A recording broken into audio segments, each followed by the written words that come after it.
Budget में किसानों के लिए जो घोषणा हुई है वो कृषि क्षेत्र और समूची ग्रामीण अर्थव्यवस्था में नई क्रांति का आधार बनेगी।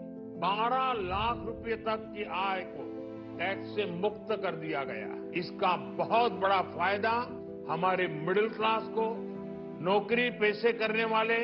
हर मीडिया में एक ही चर्चा है, मिडिल क्लास के लिए राहत हो गया है। इसी बजट में निर्मला सीतारमण जी मिडिल क्लास के लिए राहत कर दी है। मोदी सरकार ने मिडिल क्लास के लिए राहत कर दी है। लेकिन मैं बता दूं, जो मिडिल क्लास लोग जो राहत के नाम सुन के जो खुश हो रहे हैं, लेकिन ये जो बजट निकला है 2025 और 26 का, ये लागू होगा 1 अप्रैल 2025 से 31 मार्च 2026 तक। लेकिन आपको इनकम टैक्स देना पड़ेगा जो आप कमाए हो 1 अप्रैल 2024 से 31 मार्च 2025 तक। 24-25 पीरियड में आप मिडिल क्लास नहीं हो, आप उस समय हायर क्लास हो। आपको सरकार को टैक्स देना ही पड़ेगा, चाहे आपका बकेट ढीली हो जाए। आपको जो बचाना है वो नेक्स्ट पीरियड में बचाना है, 25-26 के पीरियड में।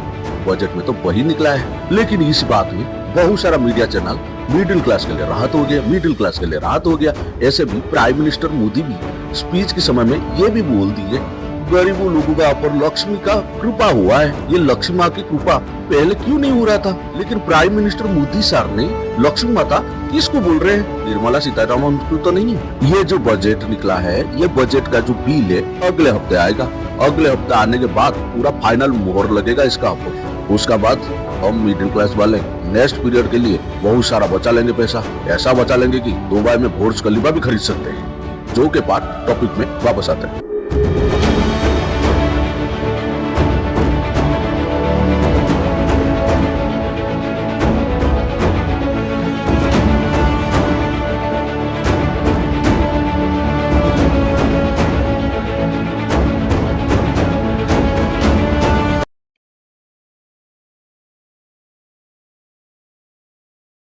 एक फरवरी 2025 की वित्त मंत्री निर्मला सीतारमण ने केंद्रीय बजट प्रस्तुत की, जिसमें मध्यम वर्ग मतलब मिडिल क्लास फैमिली को बहुत कुछ राहत मिली। कैसे राहत मिली है, आज हम इसी टॉपिक में डिस्कशन करेंगे। सबसे पहले हम आज डिस्कशन करेंगे सैलरी अकाउंट होल्डर का। जैसे 12 लाख तक सालाना कमाने वाला सैलरी होल्डर को कोई टैक्स नहीं देना पड़ेगा, उनको टैक्स में संपूर्ण छूट है। 12 लाख 1 रुपए से 15 लाख तक कमाने वाला मतलब सालाना कमाने वाले को 10% टैक्स देना पड़ेगा। 15 लाख 1 रुपए से 20 लाख तक कमाने वाला को 15% टैक्स देना पड़ेगा। 20 लाख 1 रुपए से 30 लाख रुपए तक कमाने वाला को 20% टैक्स देना पड़ेगा। 30 लाख 1 रुपए से अधिक कमाने वाला को सिर्फ 30% टैक्स देना पड़ेगा। ये मिडिल क्लास के लिए राहत इसीलिए, बहुत सारा मिडिल क्लास जो कि 12 लाख तक कमाते और 12 लाख तक सालाना कमाने वाला मिडिल क्लास को कोई टैक्स नहीं देना पड़ेगा। इसका मतलब ये नहीं है कि आपको रिटर्न फाइल नहीं करना पड़ेगा, आपको रिटर्न फाइल करना पड़ेगा और उसी रिटर्न फाइल में आपका जो टैक्स जीरो दिखाई देगा। इसका अलावा वित्त मंत्री ने क्या किया, बजट निकाला, उसका बारे में भी डिस्कशन करते हैं। जैसे डिडक्शन की बात हो, डिडक्शन का जो लिमिट उसको बढ़ाकर 1 लाख तक कर दिया गया। होम लोन पर भी छूट कर दिया गया। पहली बार घर खरीदने वालों को होम लोन के ब्याज पर अतिरिक्त और छूट दी गई है। स्वास्थ्य बीमा के बारे में भी किया गया। हेल्थ इंश्योरेंस प्रीमियम पर छूट की सीमा बढ़ाकर 50,000 रुपया तक कर दी गई है। वृद्धावस्था पेंशन योजना को भी किया गया। वरिष्ठ नागरिक के लिए पेंशन योजना में निवेश सीमा बढ़ाई गई है। इस बजट मध्यम वर्ग के लिए राहत देने के साथ साथ देश में खर्च और निवेश को बढ़ावा देने के लिए तैयार किया गया है। इसका मतलब मैं आपको बता दूं, जैसे टैक्स स्लैब बढ़ रहा है, मिडिल क्लास लोग इतना टैक्स दे दे के उनका कमर टूट गया, जिसके कारण वो कोई न्यू चीज को खरीदने के लिए 10 बार सोचते थे। कोई चीज अगर मार्केट में आता है, उसको अगर ना खरीदा जाएगा तो फिर वो चीज बेचेगा ही नहीं। अगर नहीं बेचेगा उसका प्रोडक्शन कम हो जाएगा।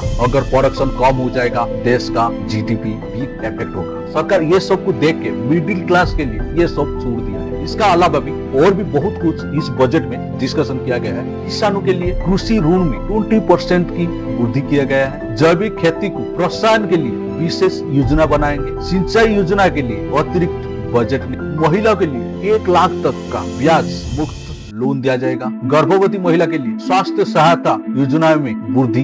व्यवसायियों के लिए, जो बिजनेसमैन के लिए, छोटे और मध्यम उद्योग के लिए 15% कॉर्पोरेट टैक्स। शिक्षा और स्वास्थ्य के लिए सरकारी स्कूल में डिजिटल शिक्षा का विस्तार। स्वास्थ्य बजट में 30% की वृद्धि और मेडिकल कॉलेज की स्थापना। 50 इंफ्रास्ट्रक्चर और रेल मार्गों की घोषणा। हरित ऊर्जा परियोजना में निवेश।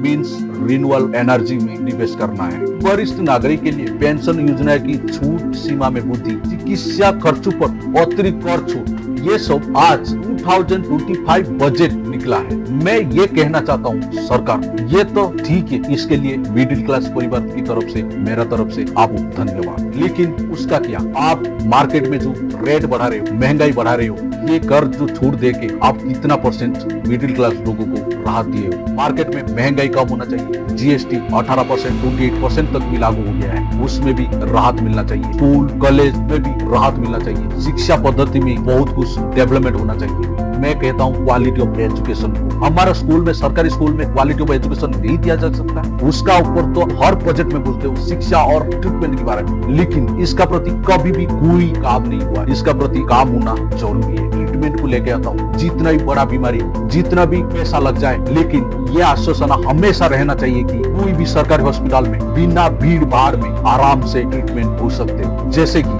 अगर ज्यादा ट्रीटमेंट की जरूरत पड़ा, इंडिया में अवेलेबल नहीं है, बाहर जाना पड़ा ट्रीटमेंट के लिए, उसका सारा खर्चा भी सरकारी करे। ये आश्वासन जब आप मिडिल क्लास को दे दोगे और कोई गरीब को भी दे दोगे, ये आश्वासन कभी नहीं होता। इसका प्रति काम कब होगा, ये आश्वासन कब मिले। आशा करता हूँ सरकार इसका बारे में जरूर सोचेगा। अगर ये वीडियो अच्छा लगा है, कमेंट जरूर कीजिए। जय हिंद।